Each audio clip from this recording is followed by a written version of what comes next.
பூஜ்யாய ராகவேந்திராய சத்யதர்மரதாய ச பஜதாம் கல்பவ்ருக்ஷாய நமதாம் காமதேனுவே கிருஷ்ணாய வாசுதேவாய தேவகி நந்தனாய ச நந்தகோபகுமாராய கோவிந்தாய நமோ நமः. ஐந்தாவது வேதம் என்று போற்றப்படும் மகாபாரதம் பார்த்து வருகிறோம். இப்போ 18 நாட்கள் யுத்தம் முடிந்து பகவான் கிருஷ்ணனுடைய அனுகிரகத்தினால் வெற்றி வாகை சூடிய பாண்டவர் அவனுடைய தலைவன் தர்மராஜனுக்கு ஏற்பட்ட மிகப்பெரிய மனக்குழப்பம். இவ்வளவு பேர் இறந்து நான் அந்த ராஜ்யத்தை ஏற்க வேண்டுமா என்கின்ற ஒரு மனப்போராட்டம். எவ்வளவோ பேர்கள் உபதேசம் செய்து கடைசியில் ஒரு விதமாக சமாதானம் ஆன மாதிரி அந்த ராஜ்ய பரிபாலனத்தை ஏற்க சம்மதித்தான். இப்போ தர்மராஜன் ராஜனானார். இன்னும் சொல்ல போனா எந்த காரணத்திலும் தன்னுடைய பெரியப்பா திருதராஷ்டிரனுக்கு ஒரு குறையும் வரக்கூடாது அப்படின்னு சொல்லிட்டு அனைவரிடையும் இந்த விஷயத்தை கூறி மகிழ்ந்தான். அது மட்டுமா அப்படின்னா பாருங்க, யுவராஜ பட்டாபிஷேகம் யார் அப்படின்னா பீமசேனனுக்கு செய்து வைத்தான். அடுத்து பார்த்தோம்னா விதுரனை தன்னுடைய ஆப்த மந்திரி ஆக்கி கொண்டார்.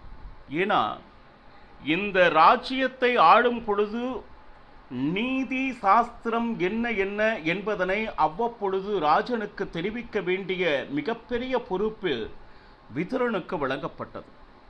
அதே போல சஞ்சயன் இதுகாரும் திருதராஷ்டிரனுக்கு மகாபாரம் என்னென்ன நடந்தது என்பதை திவ்ய திருஷ்டியால் கண்டு சொல்லிக் கொண்டிருந்தவன் இப்ப என்னன்னா, இந்த ராஜ்யத்தில் என்ன என்ன வேலை சொல்லப்படுகிறதோ அதை எப்படியெல்லாம் நடைமுறை ஆகிக் கொண்டு இருக்கிறது என்பதனை முன்னிருந்து பார்க்கும் பொறுப்பினை சஞ்சயனுக்கு கொடுத்தார்.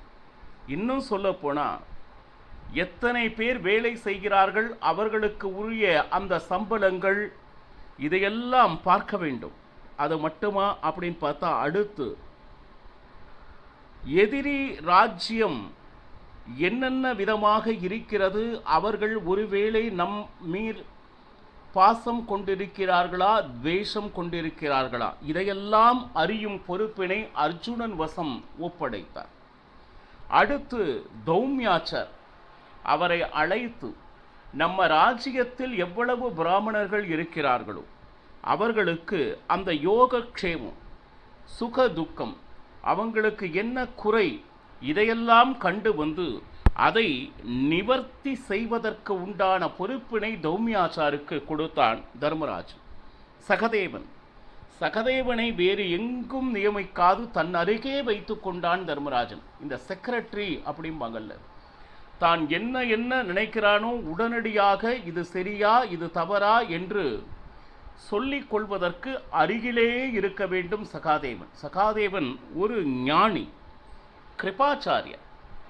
யாரையுமே அவன் என்ன சொல்லுது உதாசீனப்படுத்தவில்லை, குருகளாக ஏற்றுக்கொண்டான் கிருபாச்சாரியரை. அது மட்டுமல்ல, யார் யார் அவரவர்கள் யோக்கியத்தை என்ன எதில் அவர்களுக்கு அனுபவம் இருக்கிறது என்பதனை ஆய்ந்து அவரவர்களுக்கு உரிய ஸ்தானத்தை கொடுத்து மகிழ்ந்தான் தர்மராஜன்.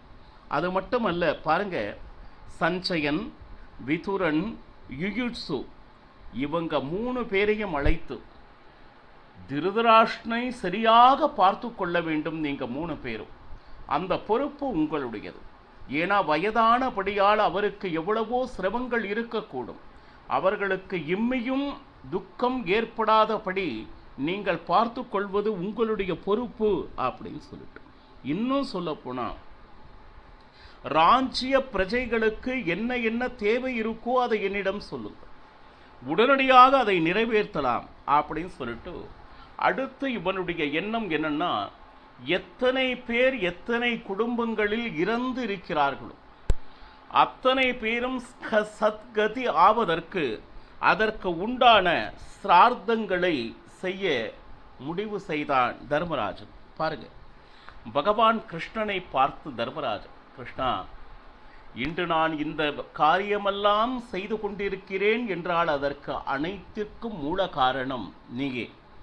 ஏன்னா இந்த ராஜ்யம் உன்னுடையது.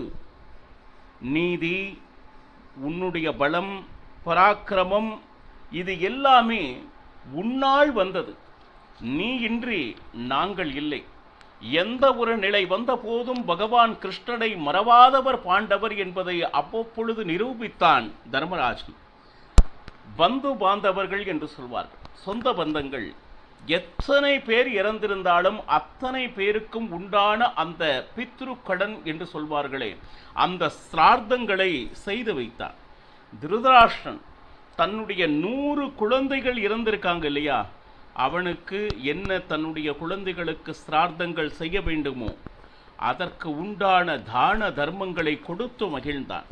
இன்னும் சொல்ல போனா விசேஷமான தான தர்மங்கள் தன்னுடைய மூத்த அண்ணனான கர்ணன் இறந்தான் இல்லையா, அவனுடைய சத்கதிக்காக துரோணாச்சாரியார், திருஷ்டத்யும்னன், கடோத்கஜன், அபிமன்யு, இப்போ யுத்தத்தில் எத்தனையோ பேர் இறந்திருக்கிறாங்க.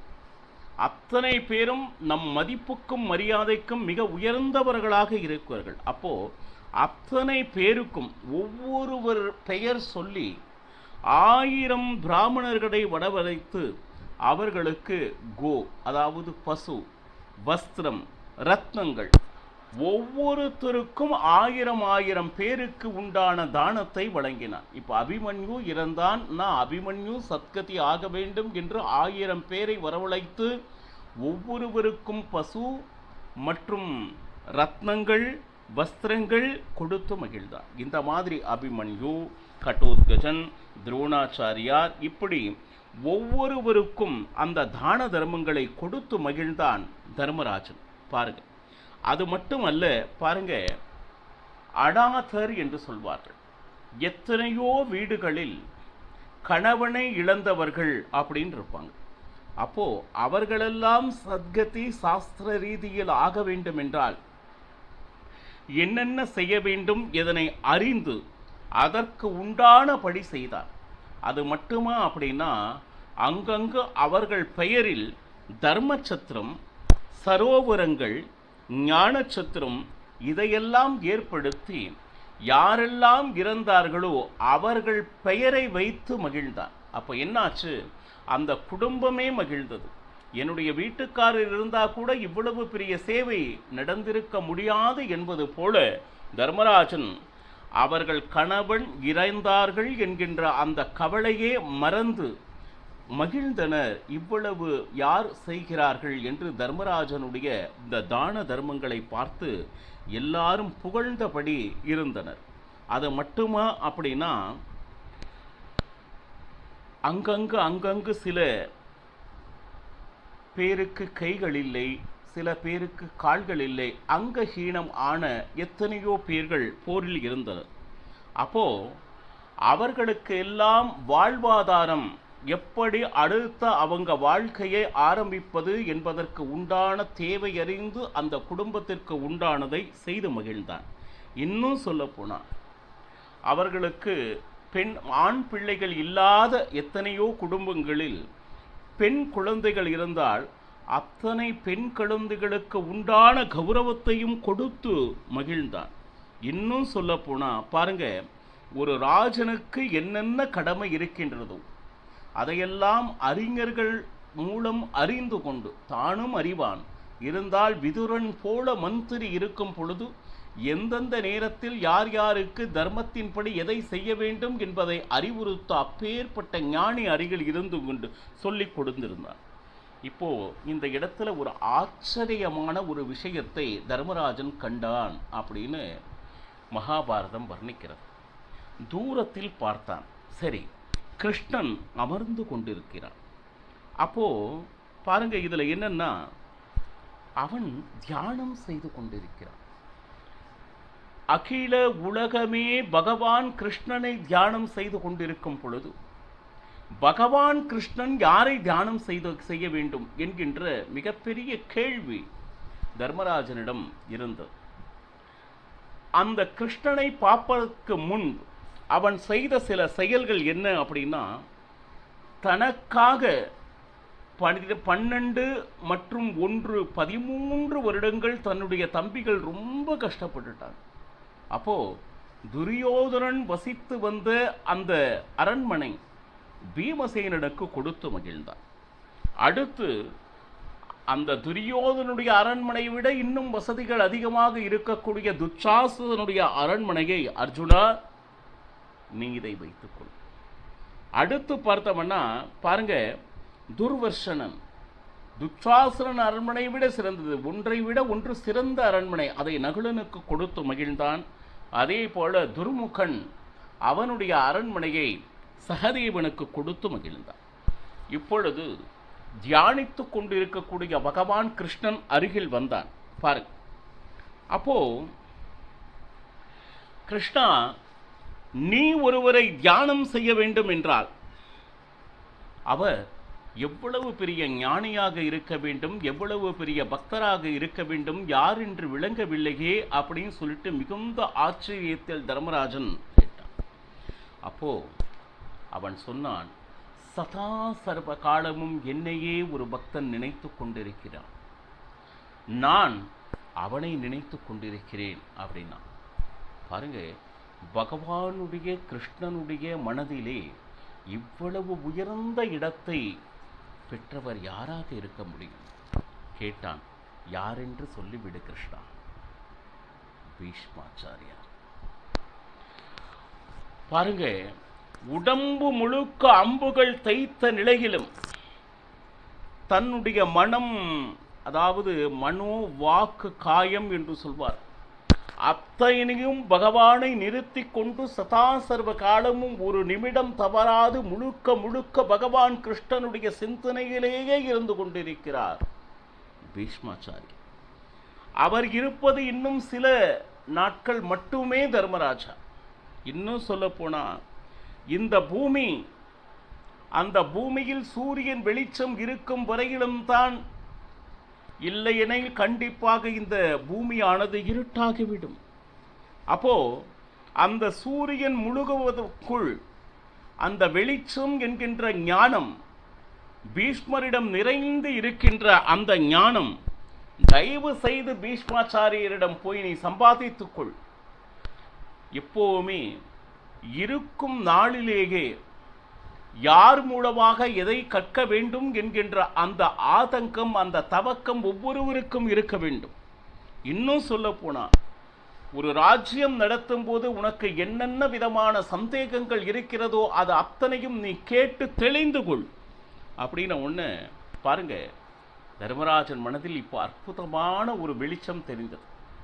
இத்தனை பேரும் இதுவரையிலும் உபதேசம் செய்தார்கள். என்னன்னா, யுத்தம் என்பது தர்மத்தின்படி நடந்தது, நீ ராஜ்யம் ஏற்க வேண்டும் அப்படின்னு சொல்லிட்டு என்மேல் இருக்கக்கூடிய அபிமானத்தினால் இதையெல்லாம் சொல்லி இருக்கிறார்கள்.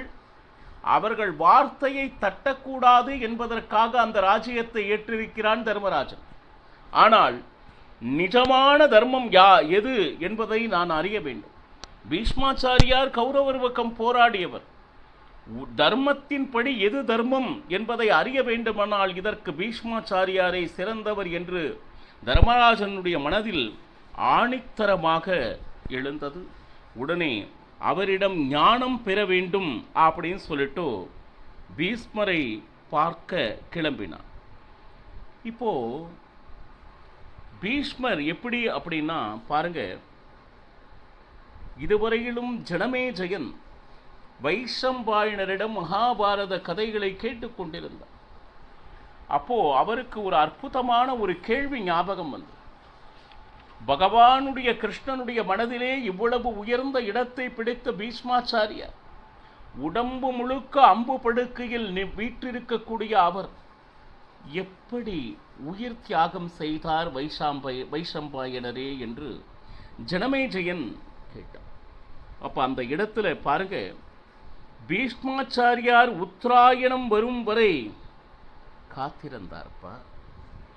மாக மாசம் சுக்லபக்ஷம் அஷ்டமி தினம் ரோகிணி நட்சத்திரம் மத்தியான காலம். பாருங்க, எப்பேற்பட்ட நேரம் என்றால் அந்த பீஷ்மாச்சாரியாரை சுற்றி இந்த உலகத்தில் எவ்வளவு ரிஷிமுனிகள் இருக்கிறார்களோ அத்தனை ரிஷிமுனிகளும் அந்த இடத்தில் இருந்தார். ஏன் ரிஷிமுனிகள் மட்டுமா? சாக்ஷாத் பகவானுடைய அவதாரமாக இருக்கக்கூடிய வேதவியாசர், பரசுராமர், பகவான் கிருஷ்ணன், அது மட்டுமா அப்படின்னா நாரதர், தேவஸ்தான ரிஷிகள், சுமந்து, ஜெய்மணி, பைலா, மைத்ரேயர், பிரகஸ்பதி, தும்புரு, புலகர், கஷ்யப்பர், தௌமியர், மாண்டவ்யர், இப்படி இந்த உலகத்தில் பகவானை நினைத்து சதா சர்வகாலம் தியானத்தி வரும் அத்தனை ரிஷிமுனிகளும் சூழ்ந்திருக்கும் நிலையிலே எப்படி தன்னுடைய பிராணத்தை தியாகம் செய்தார் என்பதனை மகாபாரதம் விளக்குவதை நாளையும் பருகலாம். சர்வம் ஸ்ரீகிருஷ்ணார்ப்பணமஸ்து. ஹரே ஸ்ரீனிவாசா.